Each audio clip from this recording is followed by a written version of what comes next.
You do well to join us on the bilingual midday newscast on the Cameroon Radio Television. We're coming to you live from Yaoundé, Cameroon. Hello, Nico. Bonjour, Emmanuel Anvemi. Vous avez les titres du journal. Bonjour à tous, à la une du 12h. Ce jeudi sur la CRTV, circulation fluide à Yaoundé depuis la rentrée scolaire.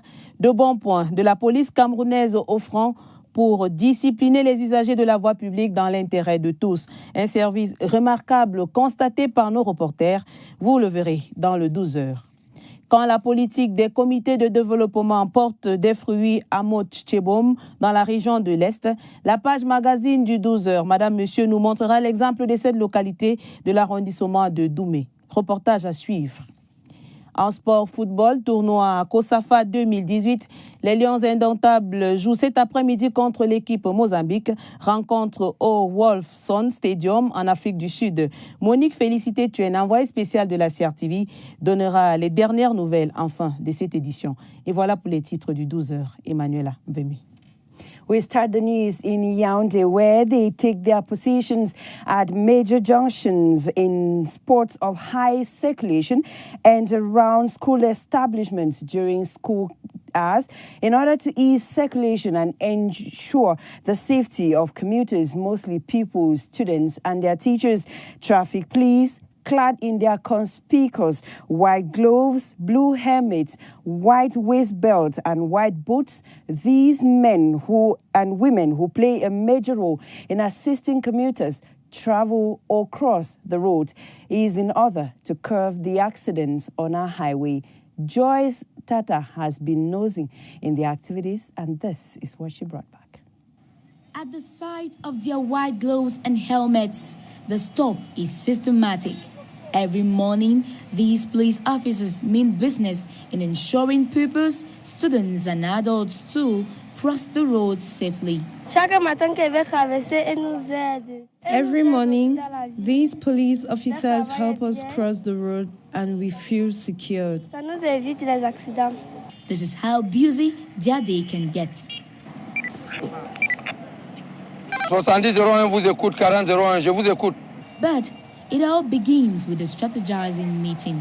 Nous organisons des rassemblements. We assemble every morning at 5:30 a.m., divide the city into 4 and send police officers to specific points for traffic control, assisting school children and physically challenged persons to cross the road. Fluidité de la circulation. Even though the police force struggles daily to ensure traffic flow is fluid on our roads during rush hours, they decry the poor behavior of drivers which puts their work to waste. Il faut réduire sa vitesse en agglomération. There is overspeeding on the part of the drivers and violation of their lanes, creating 2 to 4 lanes on a single road. I will implore everyone to drive with caution. Respectez le code de la route. Like the artist sang, La route ne tue pas, mais c'est nous qui tuons. That is to say, red card to recklessness and indiscipline for an accident-free school year.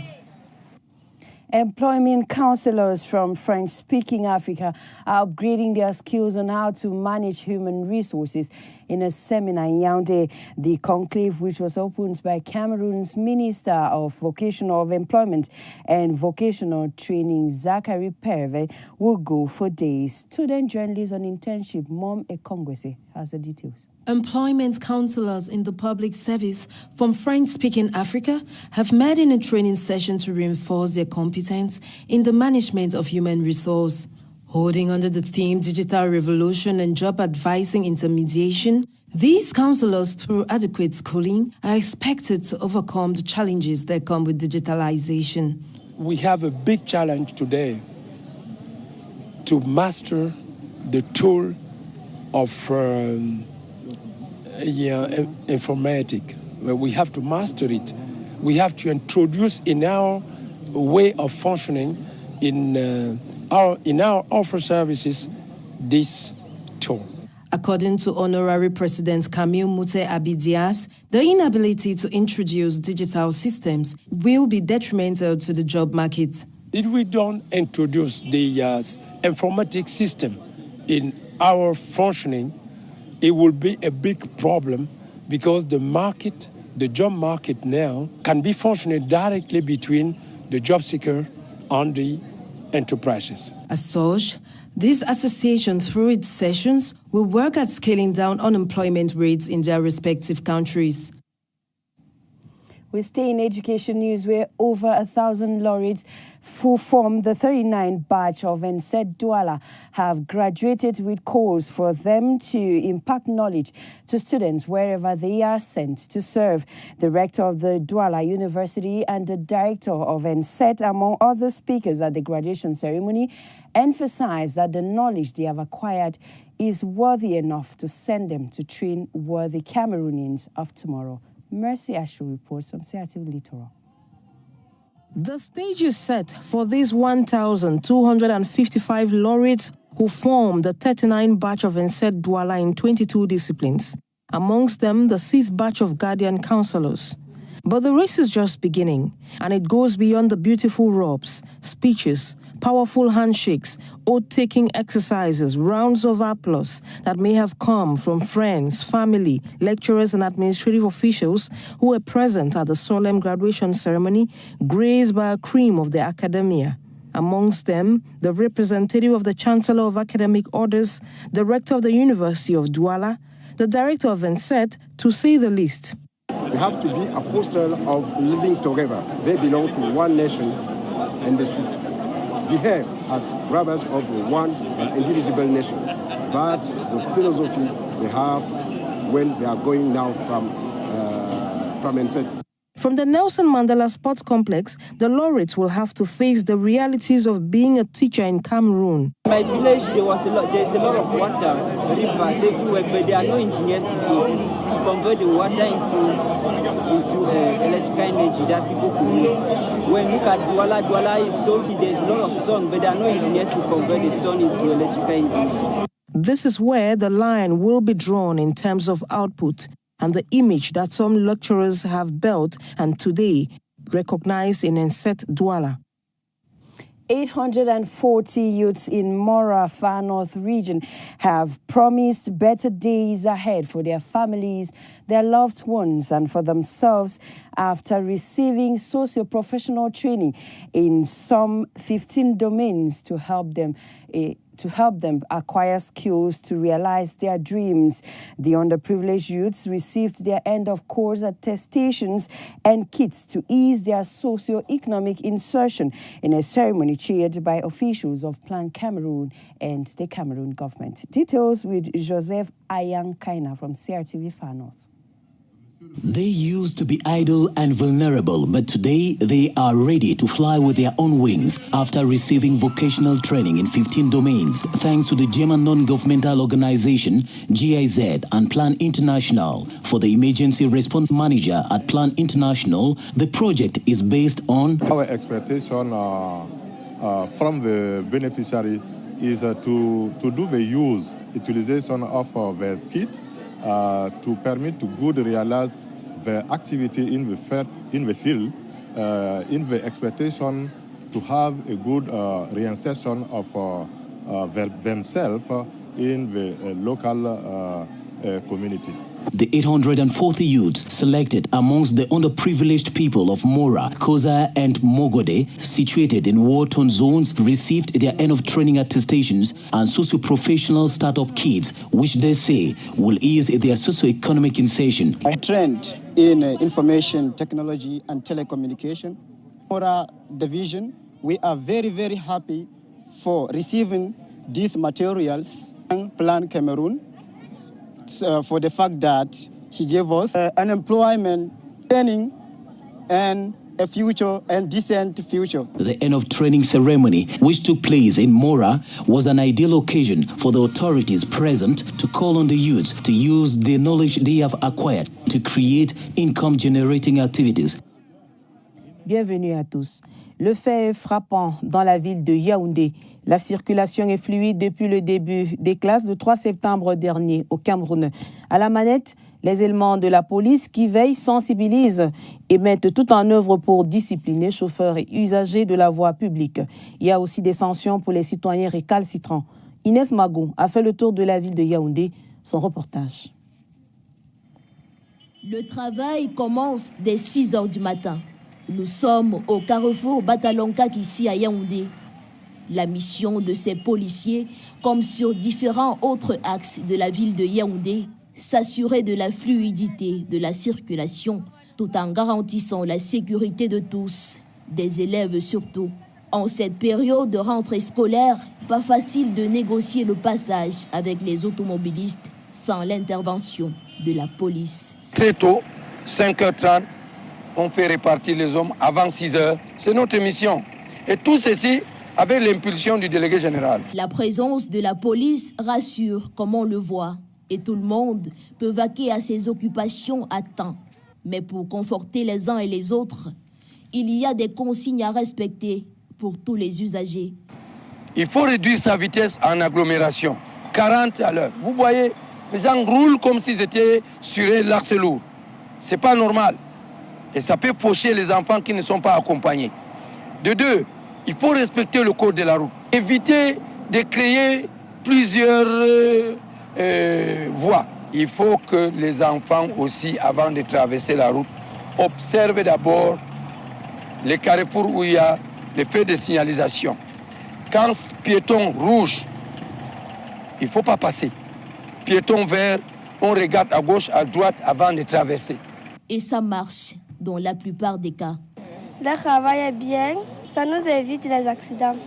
Une situation qui rassure, même si nous sommes encore loin d'une conduite saine des automobilistes sur la route. La police continue donc son action de sensibilisation. Merci Inès Mago.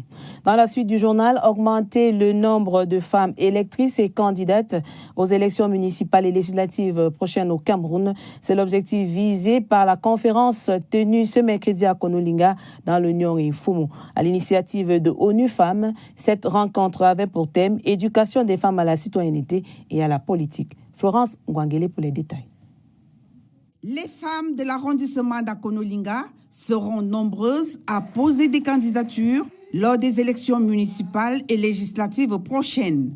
L'engagement a été pris au cours de cette conférence organisée à leur intention par ONU Femmes. Cela fait partie de notre mandat de promouvoir et d'encourager la participation des femmes à la prise de décision, qui est une occasion d'échange, mais aussi qui est une occasion de pouvoir renforcer les capacités des femmes, les équiper pour qu'elles sachent qu'elles sont importantes pour la prise de décision dans ce pays. Ces femmes, réunies en réseau et venues d'Ayos, Endom, Mengang, Akonolinga et Nyakokombo, ont été édifiées sur l'importance de la participation des femmes dans le processus électoral, la femme leader, facteur de développement et de démocratie.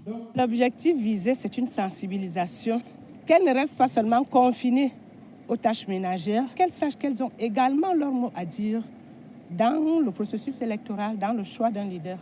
Pour les élections à venir législatives et municipales, non seulement elles doivent participer au vote, mais elles doivent également se présenter. Séance tenante, plusieurs femmes ont retiré leur carte d'électeur, preuve qu'elles s'engagent résolument à participer au processus électoral dans l'Union Infumu. Sur un tout autre plan, Ibrahim Agenok, de nationalité malienne, installé au poste de président de l'Association africaine des services de l'emploi. C'est à la faveur de la 4e session de formation des conseillers emploi des services publics d'emploi dont les travaux ont démarré le 10 septembre dernier à Yaoundé. Le ministre de l'Emploi et de la formation professionnelle, Zachary Perevec, qui présidait l'événement au Centre régional africain de l'administration du travail CRADAT, a demandé aux promus de se mettre rapidement au travail. Stéphane Zembomo, stagiaire de l'ESTIC. La révolution digitale et le métier de conseiller emploi en intermédiation, voilà le thème qui conduit la 4e session de formation des conseillers emploi des services publics d'emploi. Jusqu'au 21 septembre prochain, les participants aux travaux seront de manière spécifique outillés sur les techniques de maîtrise des évolutions digitales de plus en plus utilisées sur le marché de l'emploi. Ces conseillers emploi sont un point critique de la performance des services publics d'emploi. Il faut donc qu'ils soient bien formés. L'occasion faisant le larron, le ministre Zachary Perevec de l'Emploi et de la formation professionnelle, qui présidait la cérémonie d'ouverture de cette 4e session, a procédé à l'installation du tout nouveau président de l'Association africaine des services d'emploi public. L'accent sera mis sur le renforcement des capacités des conseillers emploi, mais aussi le renforcement de l'intermédiation, afin de favoriser le maximum de placements possibles de nos demandeurs d'emploi. Mamadou Baba Ouma, directeur du CRADAT, a indiqué que cette 4e session de formation des conseillers vise à appuyer les institutions de l'État afin de mieux réguler les politiques nationales de l'emploi. Réduire le phénomène de l'émigration au Cameroun pour une jeunesse au service de la nation. L'Association des rapatriés vient de tenir une conférence à ce sujet à Yaoundé. Objectif, sensibiliser les populations sur les dangers de l'émigration. Les détails avec Ariel Olivia Meboué des CRTV Centre. Aller chercher fortune ailleurs est depuis un certain temps le rêve de beaucoup de jeunes Camerounais, oubliant qu'une aventure illégale régorge d'énormes dangers. C'est ainsi que pour réduire le phénomène d'émigration, l'Association des rapatriés du Cameroun a lancé son projet de lutte contre cette émigration à travers un magazine illustré et des témoignages. Il est question de présenter les mésaventures des jeunes Camerounais à la recherche d'un Eldorado. Parti du Cameroun en 2015 pour le Koweït. Arrivé là-bas, c'était l'horreur totale. Il fallait attendre en fait que l'agence qui vous a acheté vienne vous récupérer. Parce qu'en fait, j'étais une esclave. Et quand j'arrive, on dit, bon, la marchandise est bien arrivée. Je devais exercer comme esclave. Une fois là-bas, c'était une grande maison de building, 4 niveaux. Mais que donc, tu vas devoir nettoyer de fond en comble toute la maison.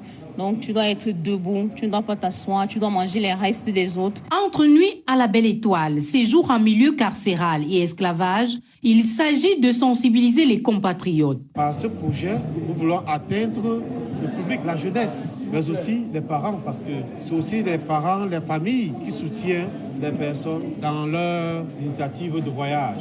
Mon objectif, c'est de dire aux uns ou aux autres de bien se renseigner avant de prendre la route. Et surtout, si vous voulez voyager, voyagez de manière légale. Cette lutte contre l'illusion devrait amener les jeunes Camerounais à effacer de leur jargon cette expression « mbeng à tout prix ». You're watching the Midday Bilingual News on the CRTV. The revised edition of President Paul Biya's book, Communal Liberalism, has been presented to the public in Yaoundé. The event's coordinator, Professor Narcisse Mwele Kombi of Arts and Culture, said the book is not bound by time or space and clearly translates President Paul Biya's vision for Cameroon in the present-day context. Joyce Lepti for Waju. It was the who is who, the cream of the Cameroonian society, drummed up to witness the presentation of the second edition of President Paul Biya's Communal Liberalism. The jam-packed attendance trickled many.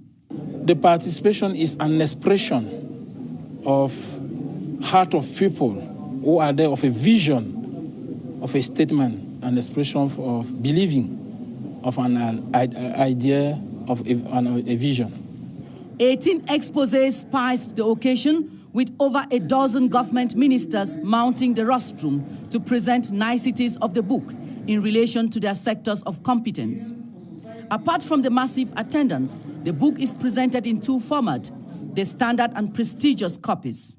The author, we are not the one who have chosen. The author chose that they should present the book, and the author is the head of state.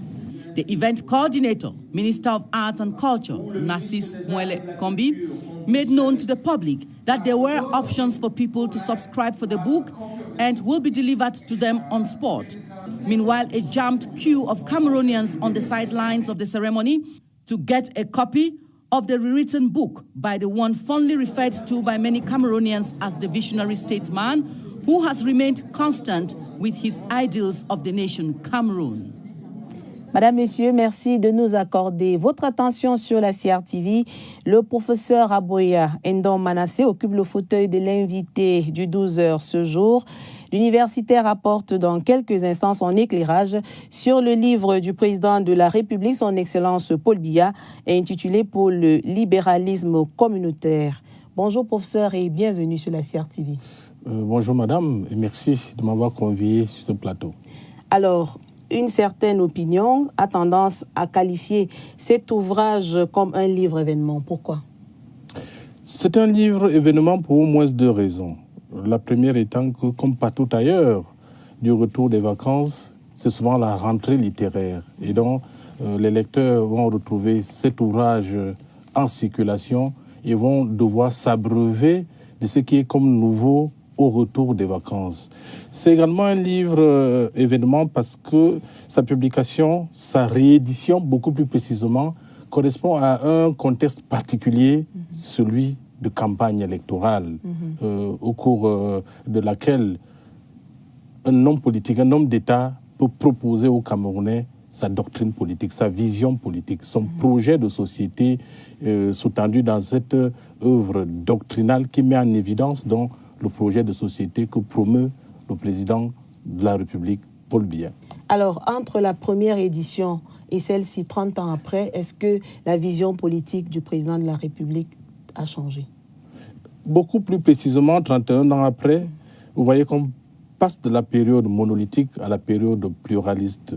Et c'est pour cela que quand vous décortiquez le livre, quand vous le lisez, notamment dans les 30 propositions, vous voyez qu'il y a un focus, notamment sur l'unité nationale, qui est réactualisé compte tenu du contexte de l'heure, puisque le concept de multiculturalisme, du vivre ensemble, est bien abordé, de même que le concept de multipartisme. Ça veut dire quoi? Ça veut dire que, au regard des mutations sociopolitiques, culturelles, intervenues entre-temps, il fallait mettre à jour cette édition pour coller à la réalité, pour coller aux perspectives au ras du sol des Camerounais, de manière à ce qu'ils en prennent acte par rapport au renouvellement de ce projet de société par rapport au contexte de l'heure. Alors, est-ce que vous pouvez revenir sur les thématiques abordées dans cet ouvrage? Les thématiques sont structurées autour des axes mêmes de cette doctrine politique, en l'occurrence la libre entreprise, le rôle régulateur de l'État et la solidarité. Donc, les thématiques dont se déroulent en termes de mise en perspective de l'humanisme, de la justice sociale, de l'économie, bref, de tout ce qui peut créer un socle sous-tendant cette démarche que lui-même propose à la page 102 de l'ouvrage quand il met en évidence ce qu'il appelle le spiritualisme libéral, par opposition à l'idéalisme libéral. Spiritualisme libéral qui indique qu'il faut tenir compte des réalités d'ici ou d'ailleurs pour en tirer le neuf et en adapter dans le contexte camerounais, que de convoquer des chimères dans le cadre d'une sorte de doctrine prophétique décalée de la réalité. Et le plus intéressant même, c'est qu'il prend une option beaucoup plus révolutionnaire qui m'intéresse pour moi, en définissant la science politique. C'est-à-dire que pour lui, la science politique, c'est-à-dire qu'il nous retrouve, nous les politologues, bien qu'étant lui-même politologue, que la science politique, c'est la science de la réalité quotidienne telle que vécue dans une société donnée. Donc, ce n'est pas une science fictive qui tranche donc avec les juristes de grande chapelle sur le plan juridique. Les juristes sont normatifs, décrivent ce qu'ils doivent être, ou alors esquissent ce qui doit être, alors que les politologues décrivent la réalité telle qu'elle se présente à nous. Merci, professeur Aboya Ndong Manasseh, d'être passé à la CRTV. Merci pour cet éclairage. Merci, infiniment. Dans la suite du journal, Madame, Monsieur, c'est le feuilleton de la semaine. Lumière sur le travail des hommes de l'ombre dans la communication sur le web, des candidats à la présidentielle au Cameroun, le rôle des influenceurs web et des activistes diffuseurs d'alerte, mais aussi les stratégies d'attaque et contre-attaque virtuelles. C'est le théâtre d'une guerre digitale que présente ici Oswald Modon. Ils ont fait de la toile leur univers. Certains sont de véritables geeks, des as de l'informatique. À l'ère des campagnes 2.0, les candidats à la présidentielle au Cameroun ont fait appel à leurs services. Leur travail au quotidien, traquer toute publication qui fera allusion aux candidats. Léon a provisoirement quitté son emploi en France pour se consacrer entièrement à son candidat. Je suis parti de là où je loge, où j'habite, pour ma génération, à travers le candidat Cabral, notre leader Cabral Libidon. Je travaille jour et nuit. Je ne suis pas seul, il y a toute une équipe. Parfois, cela peut tourner en véritable pugilat virtuel.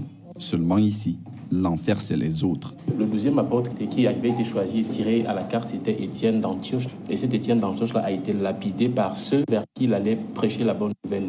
Et c'est un peu ce que subit notre candidat au jour d'aujourd'hui. Même sous le ciel européen, Factor X vit de l'intérieur la pré-campagne camerounaise. Au niveau de notre parti, je ne vais pas dévoiler le nom, j'ai créé plusieurs comptes qui me permettent de suivre à la fois tous les candidats, de pouvoir observer leurs offres politiques et de pouvoir dénicher là où il y a les failles. Ces acteurs de l'ombre ne sont pas toujours des enfants de cœur. C'est pas souvent la fleur au fusil qui s'engage dans ces batailles d'un genre nouveau. Dans le domaine de webmaster gestion professionnelle, dont j'ai été payé pour cela. J'ai été payé pour mettre à la disposition du parti pour lequel je travaille, pour mettre à la disposition toutes mes compétences. Donc je suis payé pour le faire, je ne le fais pas gratuitement. Tout à côté, il y a les Camerounais ordinaires, militants des différents partis politiques parfois, prêts eux aussi à défendre bec et ongle leurs champions. Ils sont d'ailleurs les plus nombreux. Et sur la toile, il n'y a pas de règle. C'est à qui portera le plus atteinte à l'image des autres candidats. Une véritable guerre sans merci. Je le disais déjà en titre, Madame, Monsieur, la page magazine du 12h nous emmène ce jeudi à Motchebom, dans l'arrondissement de Doumé, région de l'Est. Là-bas, les populations ont fait des comités de vigilance leur levier de croissance. Michel Renaud-Ouandja, regardez. Situé sur l'axe Yaoundé-Bertois, le village Motchebom dans l'arrondissement de Doumé dispose de nombreuses infrastructures de base pour le bien-être des populations. Ici, l'agriculture meuble au quotidien des 10 populations. Parlant des défilés au développement de ce groupement qui compte plus de 20 villages, les assises 2018 du comité de développement tenu à Motchebom ont donné l'occasion aux fils du groupement Makarout de réfléchir sur les questions liées à l'amélioration de leurs conditions de vie. Il n'y a pas de honte à copier ce qui est bien. C'est pourquoi nous nous sommes fixés depuis 2000 que nous existons comme objectif le développement, l'hygiène et la salubrité, la scolarisation et tout ce que nous pouvons avoir dans le sens positif du développement. C'est pourquoi nous nous battons pour que, même à long terme, cet objectif soit atteint. La tenue régulière est une opportunité et une preuve justement du dynamisme de ce comité de développement. Nous ne pouvons que les exhorter à tenir bon, à se départir de tous les clivages politiques, socio-culturels et autres pour ne penser que développement. Pour concrétiser ces projets, des contributions financières, des dons en matériel didactique et agricole seront mobilisés. On a primé le village le plus propre. Et malheureusement, mon village n'a pas été retenu. Et j'espère qu'à l'avenir, on va gagner ce prix. Il y a eu beaucoup d'innovations. Mon village a été parmi les villages qui ont eu les prix. Nous avons eu un pulvérisateur, les machettes, les herbicides qui vont nous amener à rendre le village plus propre encore. L'objectif escompté par les fils de l'arrondissement doit davantage mobiliser la volonté de tous. And now sports in this newscast. Cameroon is off to a winning debut at the 19th World Volleyball Championship in Italy. The Volleyball Lions, playing yesterday in Bari, in Italy, upset African champions Tunisia by 3-0. CRTV Special Envoy Gideon Tazo reports. Tough game against Tunisia because we know that they are the champions, they are the African champions. And we started we were shy in the game, and we didn't knew that we could win this game like with 3-0. So for us, it's a great victory. It's a good start. It's 3 points that I think that they will help us in the future. For the first time in the Men World Championship, we beat Tunisia 3-0. This is very, very good for our strengths. And I think that my team is very, very happy to know that we have to go to the second round, beating one of the other teams in our round. Toujours en sport, Cameroun-Mozambique, c'est cet après-midi au Wolfson Stadium En Afrique du Sud, il s'agit du premier match des Lions indomptables au tournoi COSAFA. La compétition regroupe les nations de l'Afrique australe. La capitaine Michelle Ngonomani figure dans le 11 entrant, ainsi que Mpe Bisson, Raissa Mbappé, Charlène Meillon, Ninon Abena, Raissa Feudieu, Michel Angang, Augustine Edjangue Siliki, Ici Sonken et Catherine Bengono. Dernière nouvelle avec Monique Félicité Tuen, envoyée spéciale de la CRTV en Afrique du Sud. Salut à vous, nous sommes ici au stade Wolfson. Comme vous pouvez le voir, les Lions indomptables sont bel et bien là pour leur toute première entrée en scène dans cette compétition du COSAFA 2018, cette équipe la plus redoutée de cette compétition. Et vous les voyez, elles sont sereines, très contentes de participer à ce tournoi. Ce matin, elles se sont réveillées dans de très bonnes conditions. Elles ont effectué une marche au village où elles résident. Elles ont pris leur petit déjeuner. Il y a eu cette traditionnelle réunion technique. Et là, les Lions sont arrivées. Elles vont affronter le Mozambique tout à l'heure. Une équipe pas vraiment connue, mais elles comptent bien essayer de montrer ici, en Afrique du Sud, qu'elles sont bel et bien la meilleure. Depuis Port Elizabeth, Monique Félicité Chuen, Alain Bois pour la CRTV. To end this edition of the news, the mortal remains of the former UN Secretary General Kofi Annan is about now being laid to rest in the capital Accra in Ghana. The burial ceremony, expected to take place at the military cemetery, is being attended by mourners from all over the world. Our reporters Ben Menopofong out there should be bringing you details in the subsequent edition of the news. And that does it for the midday bilingual news on the CRTV. Thanks for your kind attention. See you tomorrow, Nico. Merci Emmanuela, merci à vous tous d'avoir suivi. Restez sur la CRTV, nos programmes se poursuivent. À demain, 12h.